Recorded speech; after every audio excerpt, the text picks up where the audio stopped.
ஒரு மிகப்பெரிய காட்டுல ஒரு பெரிய யானை வாழ்ந்துகிட்டு வந்துச்சு. அந்த யானையோட உருவத்தை பார்த்து அந்த காட்டுல வாழ்ந்துகிட்டு வந்த மிருகங்கள் எல்லாம் ரொம்ப பயந்துச்சுங்க. யானை வர்ற பக்கம் கூட போக பயந்துச்சுங்க. அந்த மிருகங்கள் தங்களோட குழந்தைகளுக்கு யானை ஒரு பெரிய அரக்கன்னு கதை சொல்லி யானை இருக்கிற பக்கமே போக விடாம செஞ்சுச்சுங்க. இதை எதுவுமே கண்டுக்காத யானை தன்னோட வாழ்க்கைய நிம்மதியா வாழ்ந்துச்சு. இருந்தாலும் குட்டி குட்டி மிருகங்கள் தன்னை அரக்கனா பார்த்து ஓடி ஒளியறத பார்த்து ரொம்ப வருத்தப்பட்டுச்சு. தன்னோட பழகாம தன்னை பத்தி எதுவுமே தெரியாம தன்னை எல்லாரும் உதாசீனப்படுத்துறது யானைக்கு வருத்தத்தை கொடுத்துச்சு. இருந்தாலும் தைரியசாலியான யானை அதோட வாழ்க்கைய வாழ ஆரம்பிச்சுச்சு.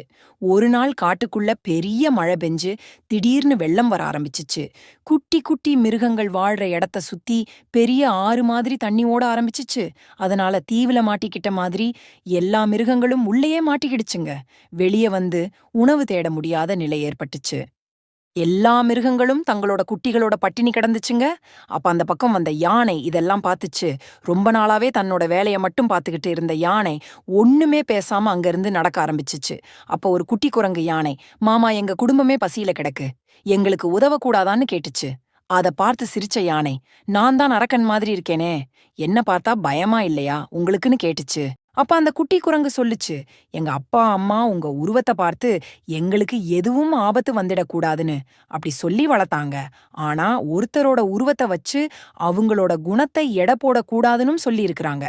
உண்டாளோட அமைதியான வாழ்க்கை முறைய பார்த்த எனக்கு நீங்க ஆபத்தானவர்னு தோணலைன்னு சொல்லுச்சு.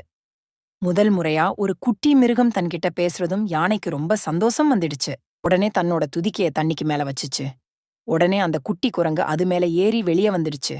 உடனே எல்லா மிருகங்களும் யானையோட துதிக்கையில ஏறி அந்த இடத்துல இருந்து வெளியே வந்துடுச்சுங்க. அன்னையிலிருந்து யானையையும் தங்கள்ல ஒருத்தரா நினைச்சு பழக ஆரம்பிச்சுச்சுங்க. அந்த குட்டி மிருகங்கள் தங்களோட குழந்தைகளையும் அந்த யானையோட விளையாட அனுமதிச்சுச்சுங்க. அதனால ரொம்ப சந்தோஷமா வாழ ஆரம்பிச்சு யானை. இதிலிருந்து என்ன தெரியுதுன்னா, ஒருவருடைய உருவத்திலிருந்து மட்டும் அவரோட குணத்தை எடை போடக்கூடாதுன்னு தெரியுது.